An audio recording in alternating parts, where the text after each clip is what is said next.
Nós temos um Deus maravilhoso, porque antes de todas as coisas, ele já estava pensando na minha e na sua vida. Deus deu palavras preciosas ao profeta Jeremias. E Jeremias começou a profetizar para o Israel da época dele, e essa profecia ganhou uma expansão, falando a respeito do período em que a igreja viveria e falando também a respeito da restauração da humanidade e da restauração dessa terra. Jeremias recebeu uma palavra maravilhosa. E aqueles que estiverem conectados com a palavra de Deus vão conseguir discernir o que Deus está entregando para a igreja nos dias de hoje.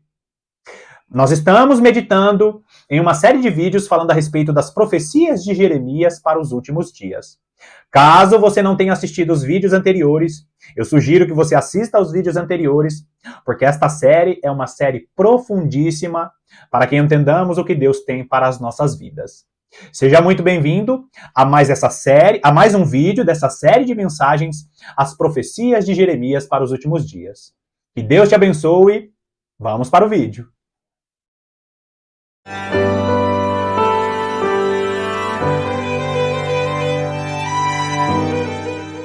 Não esqueça que eu deixo aqui na descrição do vídeo ensinos, estudos importantíssimos para que você compreenda essa expansão das profecias de Jeremias. Se você não conhecer o ensino das 2 casas de Israel, se você não conhecer o ensino das 7 festas do Senhor, se você não conhecer o ensino a respeito do reino milenar, você vai ficar preso e as profecias que estão nos profetas para a igreja serão profecias bloqueadas para você. Hoje nós vamos falar mais uma vez sobre as promessas do Senhor para a igreja da nova aliança e essa esperança do reino de Cristo aqui nessa terra. Por isso, vai lá comigo em Jeremias capítulo 31. Jeremias capítulo 31, nós vamos ler dos versículos 27 até o versículo 30 hoje. E mais uma vez, presta bastante atenção em cada detalhe, porque Deus está falando através de Jeremias com a igreja dele. Versículo 27 diz assim: Eis que vem dias, diz o Senhor, em que semearei a casa de Israel e a casa de Judá, com a semente de homens e de animais. Bom, como eu falei nos vídeos anteriores, Jeremias está profetizando para o Israel que estava ali vivendo os primeiros dias e os primeiros anos do cativeiro babilônico. Jeremias vem com uma palavra dura para Jerusalém e para o reino de Judá, dizendo: se entregue à Babilônia. Só que é lindo você compreender isso. O que eles viveram não é lindo, mas compreender a profundidade das profecias de Jeremias é maravilhoso. Por quê? Porque Jeremias está profetizando algo terrível para o reino de Judá, só que nesse versículo 27 ele cita as 2 casas de Israel. Como eu tenho falado aqui em quase todos os vídeos, as 2 casas de Israel, essa imagem eu vou colocar na tela mais uma vez, o reino de Judá e o reino de Israel, ou o reino de Efraim, reino do sul, reino do norte. Nessa época aqui do profeta Jeremias, o reino do norte tinha sido tomado pela Assíria, só que curiosamente Jeremias está profetizando para as 2 casas, dizendo que essas 2 casas seriam restauradas. Uma casa, a casa de Judá, que seguiu toda a linhagem de Davi até chegar ao Messias, e a outra casa de Israel, que são aquelas 10 tribos que se misturaram com os povos por causa do cativeiro assírio. As 2 casas de Israel, e o apóstolo Paulo recebe a revelação dessas 2 casas de Israel. Revelações essas que estão em Efésios capítulo 3, parte de Efésios capítulo 4, revelações essas que estão em Romanos capítulo 10, Romanos capítulo 11, a salvação de judeus e gentios que começou a partir desses 2 reinos, reino do sul, reino do norte, casa de Judá e casa de Israel, ou casa de Efraim.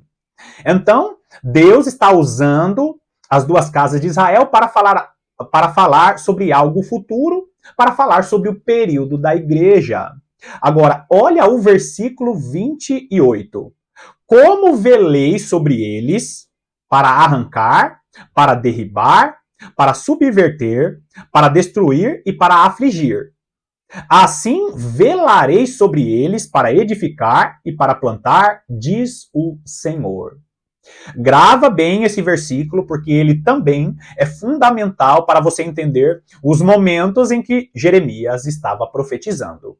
Jeremias, primeiro, recebe a palavra dizendo que Deus estaria o quê? Deus estaria velando para arrancar, derribar, subverter e para destruir e para afligir. Primeiro, Deus desconstrói todas aquelas coisas que aconteceram com o reino de Judá na época dele. Por quê? Porque eles tinham quebrado a aliança com Deus. E antes de Deus estabelecer a nova aliança, ele fez todas essas coisas. Ele arrancou, ele derrubou, ele subverteu, ele destruiu e afligiu o povo do Israel da antiga aliança. Por quê? Porque Deus estava para estabelecer a nova aliança. Deus arrancou todos aqueles alicerces, e eu não estou dizendo que a antiga aliança ela foi exterminada, eu não estou dizendo isso, mas a maneira deles se relacionarem com Deus foi arrancada, foi destruída, porque Deus estaria promovendo uma nova aliança para que eles soubessem que vai ou que existiria uma nova maneira de se relacionar com Deus. O Deus que era um Deus distante de Abraão, Isaac e Jacó, agora é um Deus chamado de Emanuel, justamente o nome Emanuel que significa o Deus que está dentro deles, o Deus conosco. E se você traduzir da maneira correta no português, Emanuel significa em, men, el, em significa dentro de, men significa homem, parecido com o inglês, e el significa Deus, ou seja, Deus dentro deles. Jesus Cristo morre na cruz do Calvário e envia o Espírito Santo para que Deus habitasse dentro deles, para que Deus habitasse dentro de nós. Olha que linda essa revelação. Só que antes dessas coisas acontecerem, o que ele promoveu? Ele velou. Ou seja, Deus colocou como se fosse uma lamparina bem próxima do reino de Judá, bem próxima de Israel, do reino do sul e do reino do norte, Judá e Efraim, Judá e Israel. Deus colocou uma vela, acendeu a vela da palavra bem diante deles, mostrando que eles estavam pecando contra aquela palavra. E aí Deus, por causa dos pecados do Israel da antiga aliança, começou a fazer o quê? Arrancar, derribar, subverter, destruir e afligir.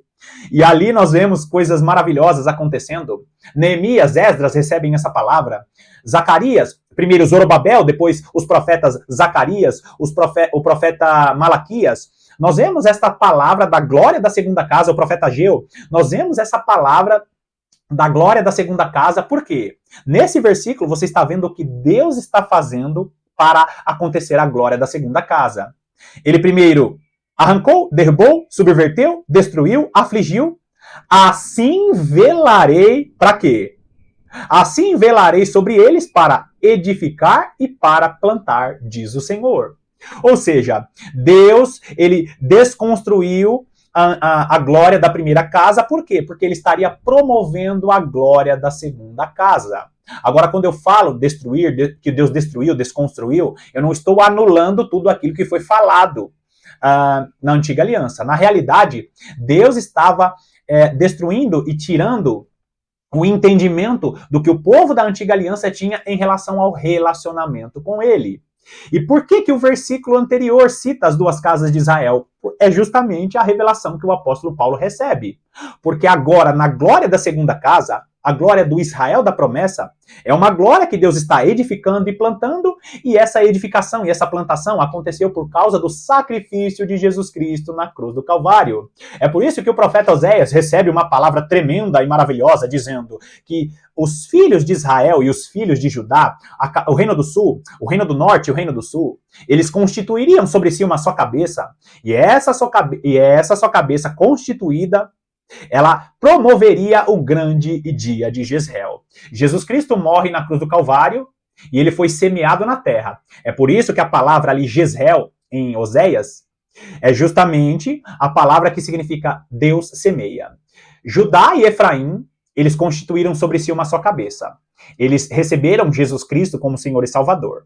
E aí, por causa disso, Jesus Cristo morre na cruz do Calvário e promove para as duas casas de Israel, que hoje é a igreja de Cristo, são as duas testemunhas, essa igreja que está sendo edificada e plantada no Senhor. Mas Jesus Cristo morre na cruz do Calvário, morre como grão de trigo, e agora por causa desse grão de trigo que caiu na terra, nós podemos ser chamados de trigos do Senhor. O trigo, na palavra de Deus, é a própria igreja que está sendo o quê? Edificada e plantada. Você consegue entender a riqueza da profecia que Jeremias recebe? Deus promoveu uma desconstrução, Deus derrubou a glória da antiga, a glória da primeira casa, porque ele está promovendo, ele está edificando a glória da segunda casa. Esta glória só será completa quando Jesus Cristo voltar e esse Israel da promessa, que será glorificado, viverá como reis e sacerdotes a glória da segunda casa. Nós não estamos vivendo, nós estamos sendo edificados e plantados, porque Deus promoverá a glória da segunda casa. Olha o versículo 29. Naqueles dias já não dirão, os pais comeram uvas verdes e os dentes dos filhos é que se embotaram. Nós estamos vendo aqui uma palavra e era uma das desculpas que o Israel da antiga aliança eles davam. Eles diziam assim, olha, nós estamos sofrendo aqui, nós estamos desobedecendo ao Senhor por causa dos pecados de nossos pais. Eles culpavam os profetas que vieram antes, os profetas que se corromperam, eles culpavam os reis que antecederam aqueles reinados. Por quê? Porque eles diziam que eles só pecavam por causa que eles foram conduzidos a pecar. Eles colocaram a responsabilidade dos pecados da nação nos seus antepassados. Só que Deus ele dá uma palavra dura para aquela nação. Por quê, queridos? Porque com o estabelecimento da nova aliança, tendo o Espírito do Senhor em nossos corações, Deus estará e Deus está promovendo a autorresponsabilidade. Nós não podemos olhar para os pecados que nós cometemos hoje dizendo, só porque eu nasci nessa família desse jeito, dessa maneira. Porque hoje Jesus Cristo, com o Espírito do Senhor, ele vai nos conduzindo. E a palavra que o Senhor deixou para nós na nova aliança é que quando o Consolador viesse, nós seríamos convencidos a respeito do pecado, da justiça e do juízo. Só que o Israel da antiga aliança, eles colocavam a culpa, não, é porque os reis antigos nos conduziam. Hoje nós temos uma cultura de pecar contra o Senhor por causa do que os antigos promoveram. Só que na realidade, queridos, hoje nós temos o nosso Senhor e Salvador Jesus Cristo, o Consolador, convencendo a cada crente, convencendo a cada cristão a respeito do pecado, da justiça e do juízo. Eu vou ler de novo o versículo 29 para você entender isso. Naqueles dias já não dirão, que dias? Nos últimos dias. Nós estamos vivendo os últimos dias. Naqueles dias já não dirão, os pais comeram uvas verdes e os dentes dos filhos é que se embotaram. Os pais comeram uvas verdes, é por isso que nós agimos dessa forma. Os pais fizeram tais coisas, é por isso que nós pecamos contra o Senhor. Mas olha só o que diz o versículo 30. Cada um, porém, será morto pela sua iniquidade. E todo homem que comer uvas verdes, os dentes se embotarão. Sabe o que ele está dizendo aqui? Na nova aliança, nós recebemos um benefício que nós não merecemos. Nós não merecíamos. Não é a salvação em Jesus Cristo é uma graça. Nós não merecemos. Por causa da nova aliança, nós somos mais beneficiados do que o povo da antiga aliança. Você tem que concordar comigo. Só que a nossa responsabilidade ela é maior. Por quê? Porque quando Jesus morre na cruz do Calvário e envia o Espírito do Senhor, envia o Espírito Santo, envia o Consolador, sabe o que o Senhor fez? Ele nos deu mais responsabilidade. E por que isso acontece? Porque hoje o Consolador nos convence a respeito do pecado, da justiça e do juízo.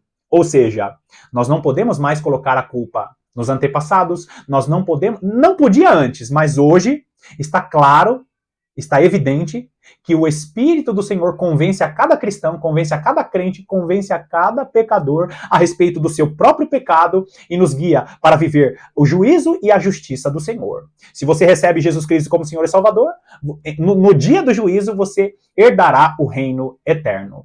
Só que se você não receber Jesus Cristo como Senhor e Salvador, não andar em retidão, você será responsável pelas suas próprias atitudes e pelos seus próprios pecados.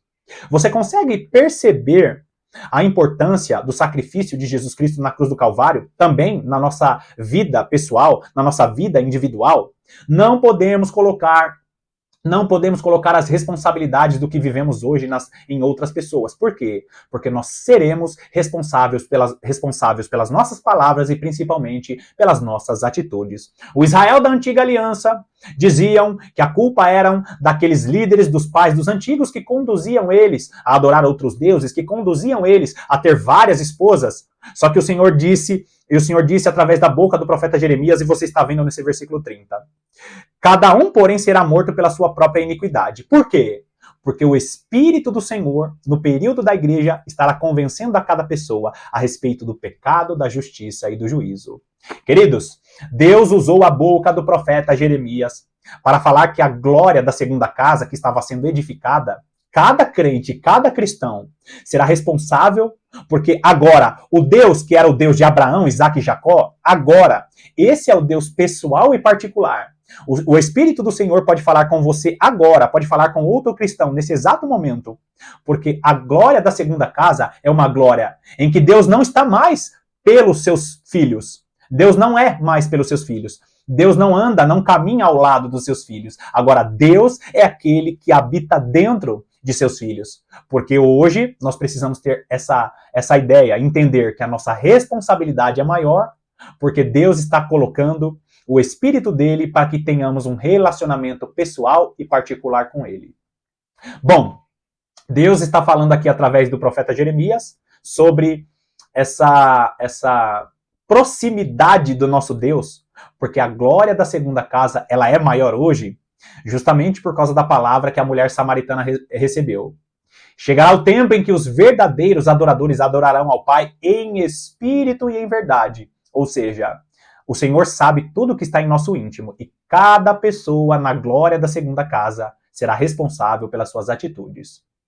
Finalizamos aqui mais essa meditação te agradecendo pela sua companhia. Que Deus te abençoe poderosamente e não se esqueça, eu estou aqui te aguardando para as próximas meditações.